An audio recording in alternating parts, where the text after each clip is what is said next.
Squadron Leader Mohammad Hassan Anis, Stara Jurrat.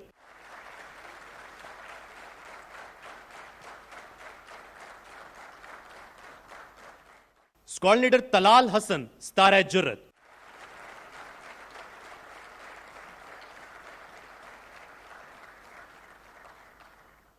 Squadron Leader Fida Muhammad Khan, Stara Jurrat.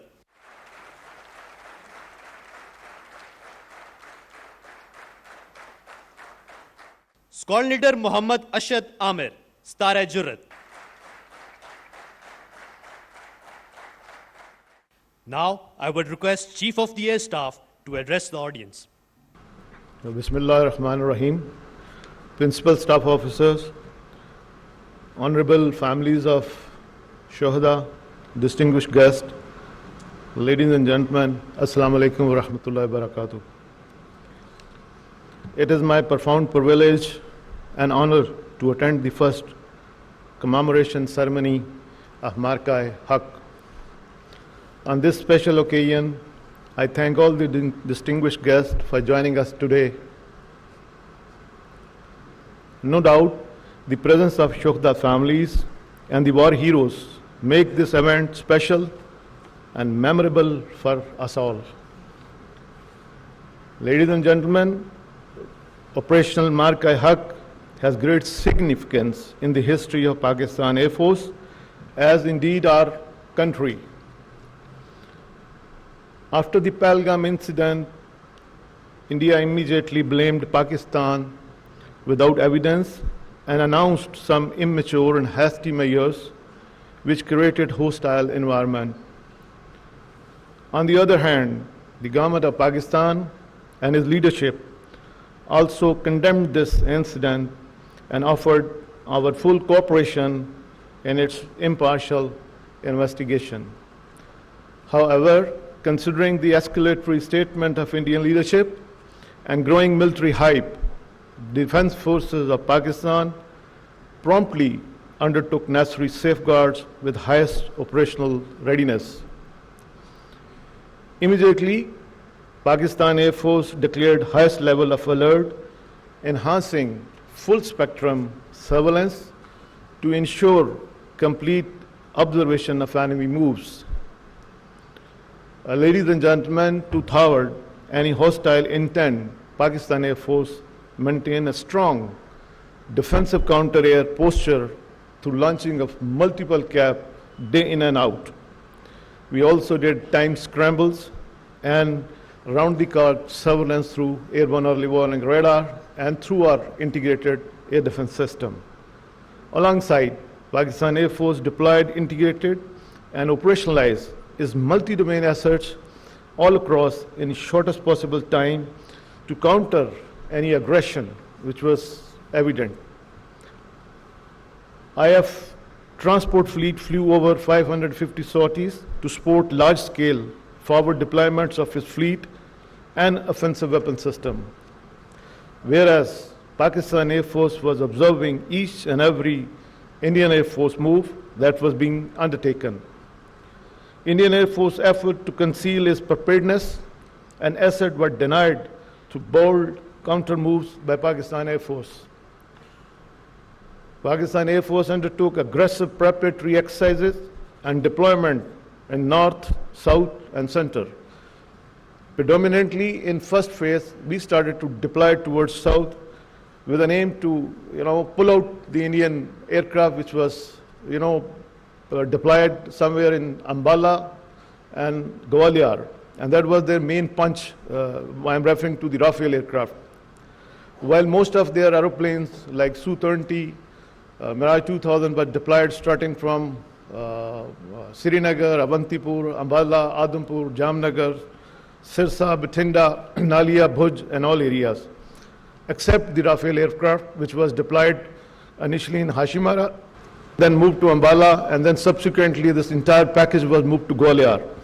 And this was one of their tactics to, hide their main force, but because of the PF very aggressive posture toward the south and center, we managed to pull them, and then they started to deploy these aircraft from front to north to south areas. This forced the Indian Air Force to reconfigure and redeploy itself, therefore revealing their posture. At the same time, Pakistan Air Force concealed own deployments, strategy through deception, electronic emission, multiple redeployment, and unpredictable pattern of operation. This all ensured that the adversary remained oblivious of our plans. During this hostile buildup, Pakistan Air Force, being eyeball to eyeball with the adversary, maintained the highest state of readiness and continued to safeguard the aerial sovereignty of Pakistan. Till the wee hours of 7th May 2025, when enemy decided to launch its massive attack comprising multiple packages of high-tech aircraft all across our border from north to south. The move was picked up by Pakistan's cyber warriors much before it was detected by the traditional surveillance grid for Pakistan Air Force. Pakistan Air Force scrambled formation of J-10 and F-16 aircraft to form up strong defensive counter-air with backup of J-17 aircraft. PF Cyber Force launched its offensive targeting Indian communication hubs, power grids, and transport infrastructure, as you have seen in the montage also, causing massive power disruption in different Indian states and key military installation. Degradations of communication forced Indian Air Force to fall back on its SATCOM connectivity, especially towards the northern sector.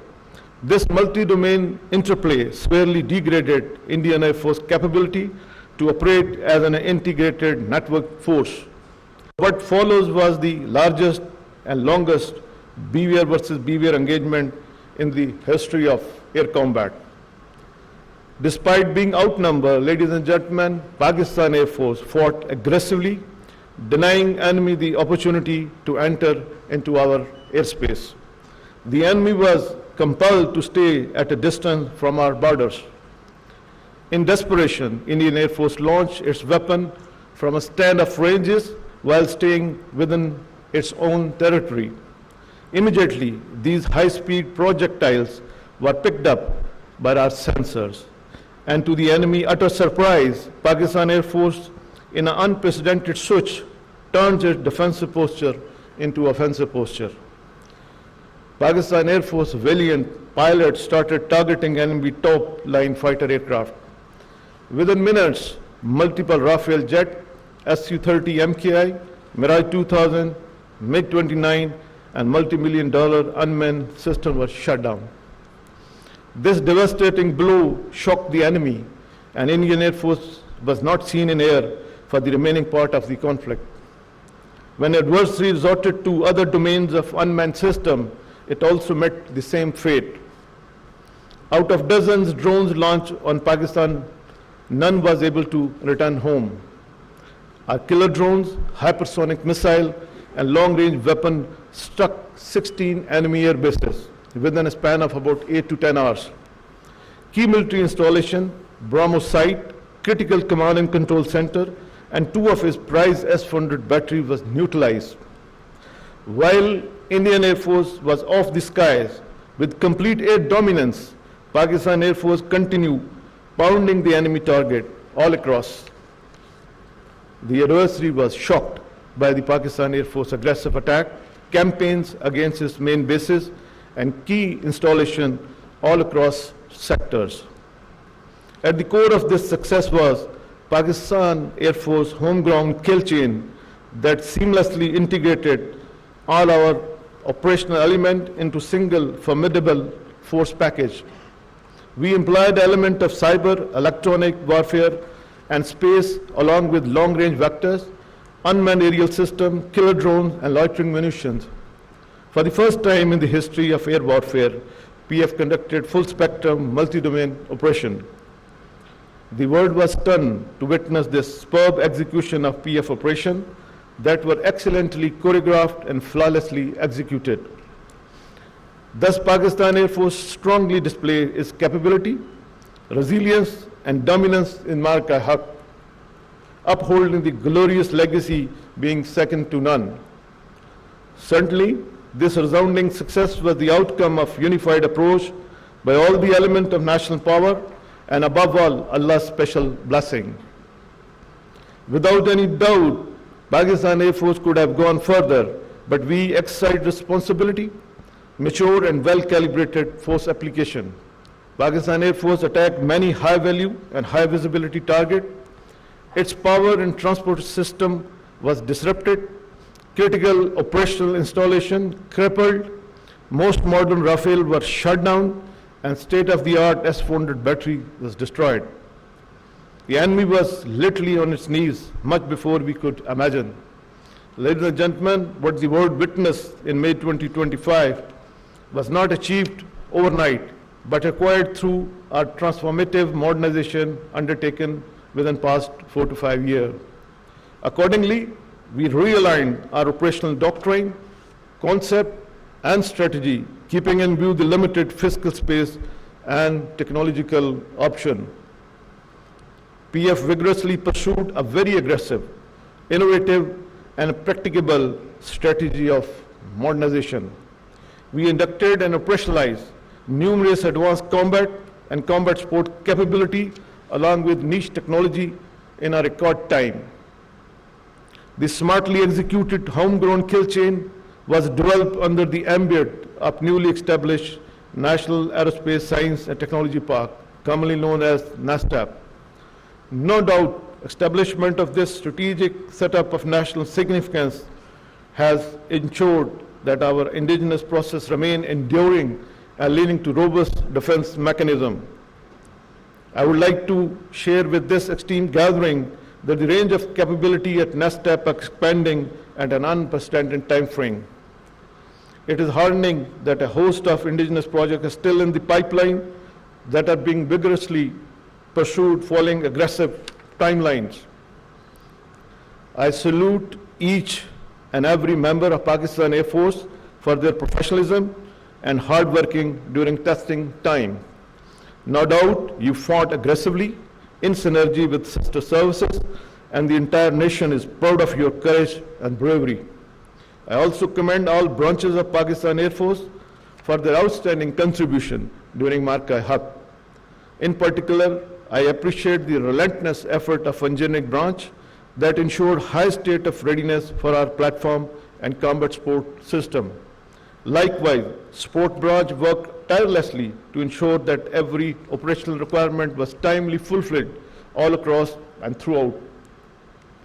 Administration branch spearheaded a numerous effort to support the deployment, ensuring that the PF personnel could operate in comfort with focus across all our bases and remote locations. Entire C4I branches deserve appreciation, which acted as a linchpin to networked and integrated employment of Pakistan Air Force. Our communication network and digital connectivity was redundant as well as resilient. It serves as a backbone for our integrated employment capability during operation. Security branch deserves special appreciation. Notwithstanding the prevailing challenging security situation, it ensured foolproof security of our bases, remote location during deployment all across the country.